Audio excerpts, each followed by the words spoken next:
இன்றைக்கி நான் வந்து ஒரு ஸ்பெஷலான கடையல், அதாவது கீரை கடையல் பண்ண போகிறேன். இது வந்து புளிச்ச கீரை. இது வந்து நம்ம கடைஞ்சி வச்சோன்னா 2 நாளைக்கு கூட கெடாமல் இருக்கும்.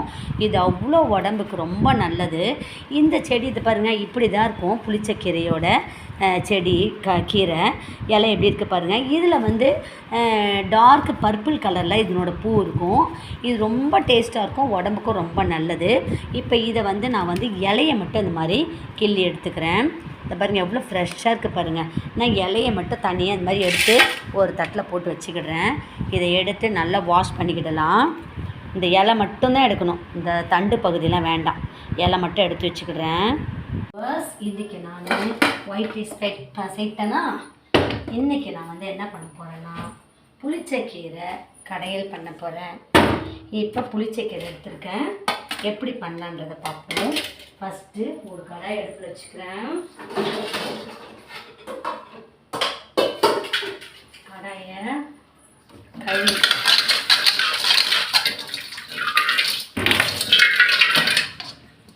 இப்போ ஒரு கடாய் அடுப்பில் வச்சுருக்கேன். கடாய் அடுப்பில் வச்சுட்டோம். இப்போ கடாய் சூடாகட்டும்.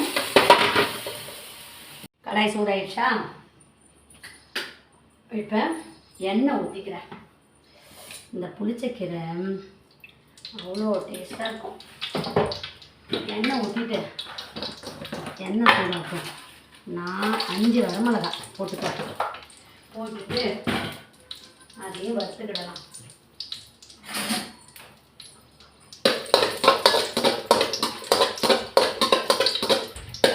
வரமிளகா வறுத்து எடுத்துப்போம். இப்போ காஞ்ச மிளகாய், தக்காளி, சீரகம், பச்சை மிளகாய் இதெல்லாம் போட்டு இதை நல்லா வதக்கிக்கிடலாம். புளிச்சக்கீரை ரொம்ப டேஸ்ட்டாக இருக்கும். இது அப்படியே துவையல் வச்சேன்னா கீரை கடையல்னு சொல்லுவாங்க, கீரை துவையல் சொல்லுவாங்க. நான் சொன்னேன் தக்காளி, சாம்பார் வெங்காயம், காஞ்ச மிளகாய், பூண்டு, சீரகம் இவ்வளோத்தையும் போட்டு வதக்கிக்கிட்டேன்னா இதுலேயே நான் இந்த கீரையும் போட்டுருக்கேன். நல்லா கழுவி வச்சுருக்கேன் புளிச்சக்கீரை. அதையும் போட்டு நல்லா வதக்கிட்டு அந்த எண்ணெயிலேயே வதக்கின கம்மியாயிடும். வதக்கிட்டு அப்படியே மிக்ஸி ஜாரில் போட்டு அரைக்க வேண்டியதான். கொஞ்சம் உப்பு போட்டுக்க, கல் உப்பு. நல்லா வதக்கிக்கிடலாம். வதக்கின கம்மியாயிடும். இதை பாருங்கள், ஃபஸ்ட்டு எண்ணெய் ஊற்றிக்கிட்டேன். இப்போ நான் வந்து எண்ணெய் ஊற்றிக்கிட்டேன்னா காஞ்ச மிளகாய் போட்டு வறுத்துக்கிட்டேன்னா அதுலேயே சீரகம், சாம்பார் வெங்காயம், தக்காளி, அடுத்தது பச்சை மிளகாய் இதெல்லாம் போட்டுக்கிட்டேன். பாருங்கள், இதை அப்படியே மிக்ஸி ஜாரில் அரைச்சிட்டு எண்ணெய் ஊற்றி கடுகு உளுந்தம்பருப்பு போட்டு தாளிச்சிக்க வேண்டியதுதான். சுவையான புளிச்சக்கீரை சட்னி, புளிச்சக்கீரை துவையல், புளிச்சக்கீரை ஊறுகாய், புளிச்சக்கீரை கடையல் எப்படி வேணாலும் சொல்லலாம். இப்போ இது கொஞ்சம் ஆறின பிறகு நம்ம மிக்ஸி ஜாரில் போட்டு அரைச்சிப்போம். இப்போ இது சூடு ஆறட்டும். அதுக்குள்ளே நான் வந்து சொரக்காய் சாம்பார் செய்ய போகிறேன். ஒரு சொரக்காய் இருக்குது. இந்த ஒரு சொரக்காவை செய்திடலான்னு பார்க்குறேன். அதுக்கு ஒரு குக்கரில் பருப்பு எடுத்துக்கிறேன். எதுக்கு வெறும் வெங்காயம், தக்காளி, சொரக்காய் இதெல்லாம் போட்டுக்கனாலே போதும். நான் கொஞ்சம் பருப்பு எடுத்துக்கிறேன். பருப்பு கொஞ்சம் தான் போட்டுக்கிறேன். சொரக்காய் சாம்பாரும் புளிச்சக்கீரை கடையெல்லாம் கீரையை நல்லா பருப்பை நல்லா கழுவிக்கிறேன். பருப்பு அடுப்பில் வச்சிட்டேன். அதில் ஒரு தக்காளி, ஒரு 2 தக்காளி போட்டுக்கிறேன். 2 தக்காளி, ஒரு 4 பச்சை மிளகாய் போட்டுக்கிறேன். 4 பச்சை மிளகாய், அதோட கொஞ்சமாக சீரகம், கொஞ்சமாக வெந்தயம், அடுத்தது மஞ்சள்தூள், அடுத்தது பெருங்காயத்தூள். இப்போ சாம்பார் வெங்காயம் பூண்டும் போடணும். பெருங்காயத்தூள், அடுத்தது கொஞ்சம் இந்த பூண்டு, அடுத்தது ஒரு 4-5 சாம்பார் வெங்காயம் எல்லாத்தையும் போட்டு வேக வச்சுக்கலாம். அதோட சுரக்காவையும் இப்போ கட் பண்ணணும். சுரக்காவையும் இந்த தோலை சீவிட்டு, சுரக்காய் கொஞ்சம் முத்தி போச்சு போல், இருந்தாலும் கொஞ்சம் தோலை சீவிட்டு அந்த சாம்பாரில் பருப்பில் போட்டு வேக வச்சுக்கிடலாம். சுவையான சுரக்காய் சாம்பார் நீங்களும் செய்து சாப்பிட்டு பாருங்கள், செம்ம டேஸ்ட்டாக இருக்கும், நல்லாயிருக்கும். இதை பாருங்க, சுரக்காய் வந்து ஒரே நிமிஷத்தில் தோலை சீவிட்டேன்னா இப்போ இதை நான் என்ன பண்ணுறேன், கட்டி வச்சு அரிஞ்சிட்டு இந்த பருப்பொடியே போட்டு வேக வச்சுட்டு போகிறேன். சிம்பிளாகிடும். இது பாருங்க, இப்போ இந்த சுரக்காவை உள்ளே இருக்க கொட்டையை எடுத்தாலும் எடுக்கலாம், எடுக்காட்டாலும் விட்டுடலாம். ஒரு தனி இதில் போட்டுட்டு கழுவிட்டு போடலாம். இந்த மாதிரி நான் சின்னதாக இந்த மாதிரி கட் பண்ணிக்கிறேன். இந்த மாதிரி கட் பண்ணி எடுத்துட்டு கொஞ்சம் வாஷ் பண்ணிட்டு தான் போடணும். கொஞ்சம் முத்திச்சின்னு நினைக்கிறேன் இந்த சுரக்காய். இப்படியே இதை இந்த பருப்போடு போட்டுடலாம்.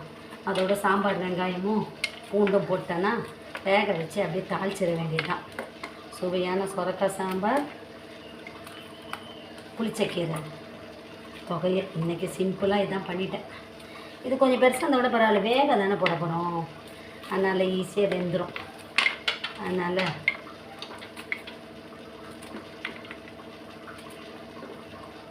இதை அப்படியே கழுவிட்டு இதில் போட்டுடலாம். இப்போ சாம்பார் வெங்காயம் இந்த சுரக்காய் எல்லாம் போட்டுட்டோன்னா ஒரு 4 பல் பூண்டு உரித்து போட்டு அதில் வேக வைக்க வேண்டியதுதான்.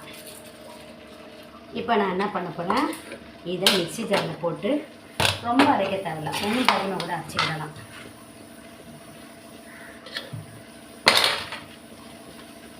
இது வெங்காயம் கூட கெடாமல் இருக்கும். ஆனால் தாளித்து போடணும், எண்ணெய் போட்டு நல்லெண்ணெய் போட்டு தாளித்தா நல்லாயிருக்கும். நான் நல்லெண்ணெய் போடல, கோல்டு வின்னர் தான். இப்போ இதை நான் அரைச்சிட்டு வரேன். சரி, சண்டை போட்டுனே இருப்பீங்களா? நந்தா சாம்பார் பொடி மட்டும் ஒன்று வாங்கிட்டு வா. சாம்பார் பொடி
எண்ணெய் ஊற்றிக்கிறேன்.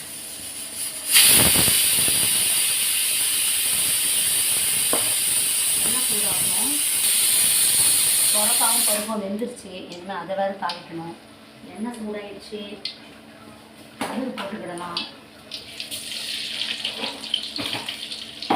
கொஞ்சம் சீரகம் போட்டுக்கிடலாம்.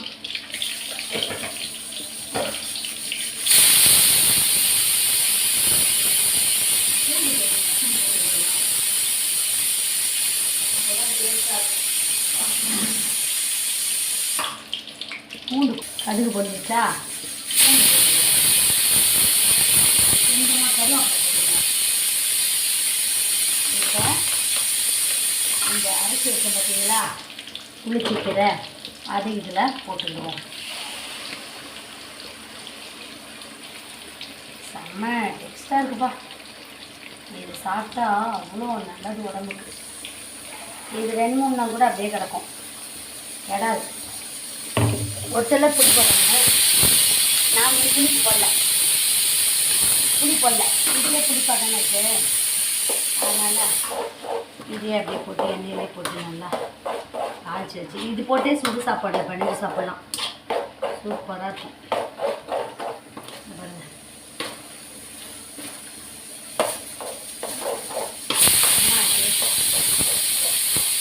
புளிச்சிக்கீரை கறி வச்சா. இப்போ இது வந்து ஓப்பன் பண்ண முடியாது. இந்த பருப்பும் சொரக்காவும் வெந்துருக்கு பார்த்தீங்களா, இது வந்து ஆஃப் பண்ணலாம். ஸ்டவ் வெந்திருக்கும். ஸ்டவ் ஆஃப் பண்ணிவிட்டு அதுக்கப்புறமா வெங்காயம் போட்டு கடுகு போட்டு தாளித்து போட்டு வந்தேன். இதுக்கு புளிப்பெல்லாம் வேண்டாம். புளி ஊற்ற வேண்டாம். சாம்பார் வந்து சொரக்காய் சாம்பாருக்கு சாம்பார் பொடி மட்டும் போட்டால் போதும். இது நல்லா தாளித்து வச்சா. இப்போ கொஞ்சோண்டு எடுத்து டேஸ்ட்டு பார்ப்போமா. அவ்வளோ செம்ம டேஸ்ட்டு, சூப்பர். ஸ்டவ் ஆஃப் பண்ணிடலாம். நல்லா நெய்யில் பண்ணால் நல்லாயிருக்கும். இந்த புளிச்சக்கீரை கொஞ்சம் சாப்பாடில் போட்டு சாப்பிட்டு பார்க்க போகிறேன், எப்படி டேஸ்ட் இருக்குது பார்ப்போம். இது வந்து ஒன்றும் பாதியமாக அரைச்சாலும் நல்லாயிருக்கும், இப்படியும் அரைச்சிக்கிடலாம். டேஸ்ட் பார்ப்போம்.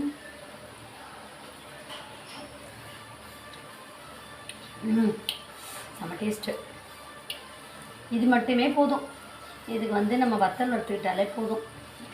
இருந்தாலும் நான் சாம்பார் சொரக்காய் சாம்பார் பண்ணிட்டேன். இதில் வந்து எண்ணெய் நிறைய ஊற்றணும். ஊற்றிட்டு ஒரு பாட்டில் அடித்து வச்சுட்டா இது வந்து தோசை, இட்லி, சப்பாத்தி எல்லாத்துக்குமே சாப்பிட்லாம். இது வந்து இப்படியே பிணைஞ்சி சாப்பாட்டு கூட பிணைஞ்சி சாப்பிட்டுக்கலாம். செம்ம டேஸ்ட்டாக இருக்குப்பா. ஆனால் காரம் வேணும். காரம் கொஞ்சம் கம்மியாக போட்டேன், இன்னும் நிறைய காரம் வேணும். சூப்பர். மண் சட்டியில் தான் சேர்க்குறேன். இப்போ அது கொஞ்சம் எண்ணெய் ஊற்றிக்கிறேன். சட்டி சூடாயிடுச்சு. எண்ணெய் ஊற்றிக்கிட்டேன். கடுகு போட்டுக்கிறேன். எண்ணெய் சூடாயிடுச்சு. கடுகு, வெந்தயம், காஞ்ச மிளகாய், ஒரு 4 காஞ்ச மிளகாய்.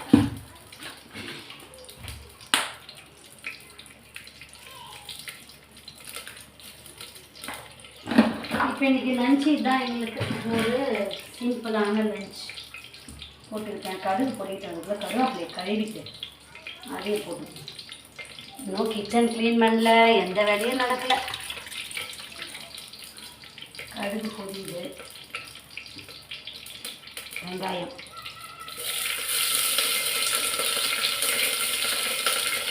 கருவேப்பிலை எல்லாம் போட்டேன்.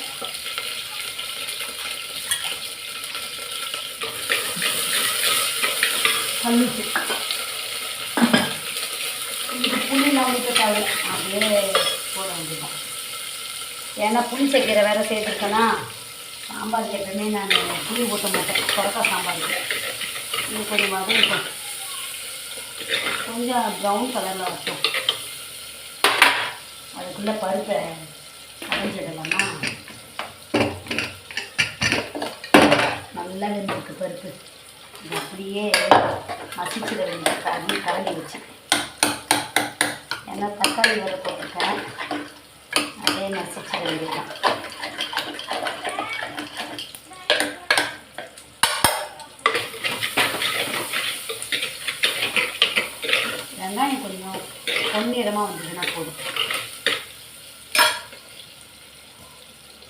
போதும் வதங்கினது. நான் இதை அப்படியே இதை போட்டுட்டு இது நல்லா கடைஞ்சிக்கலாம். இது வந்து கடைஞ்சிட்டு இந்த குக்கரை கழுவி அப்படியே அந்த தண்ணி ஊற்றிட வேண்டியது தான். இந்த குக்கரை கழுவி தண்ணி ஊற்றிடுறேன். அடுத்தது இனிமேல் கிச்சன் க்ளீனிங் ஒர்க் வேறு அது கிச்சன் க்ளீன் பண்ணாதான் நல்லாயிருக்கும். இப்போ இந்த பாருங்க சுவையான சாம்பார் எல்லாமே உப்புலாம் போட்டேன். இனிமேல் சாம்பார் பொடி மட்டும் போட்டு இறக்க வேண்டியதுதான். உப்பு பார்ப்போம். சூப்பர். கொஞ்சமாக நான் சாம்பார் பொடி போட்டுக்கிறேன்.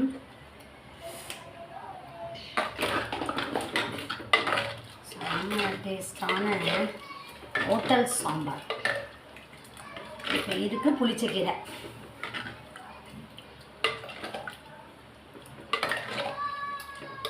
புளிச்சக்கீரையும் சாம்பாரும் சொரக்க சாம்பாரும் சாப்பிட்டா சூப்பராக இருக்கும். இன்னும் தண்ணி வேணால் ஊற்றிக்கிடலாம். தண்ணி வேணும் இதை பாருங்க. இப்போ கொஞ்சமாக கொத்தமல்லி தழை. கொஞ்சம் கொதி வரட்டும். கொதி வந்த பிறகு ஸ்டவ் ஆஃப் பண்ணிடலாம். கொத்தமல்லி தழையை கழுவி போட்டுக்கலாம். கொத்தமல்லி தழை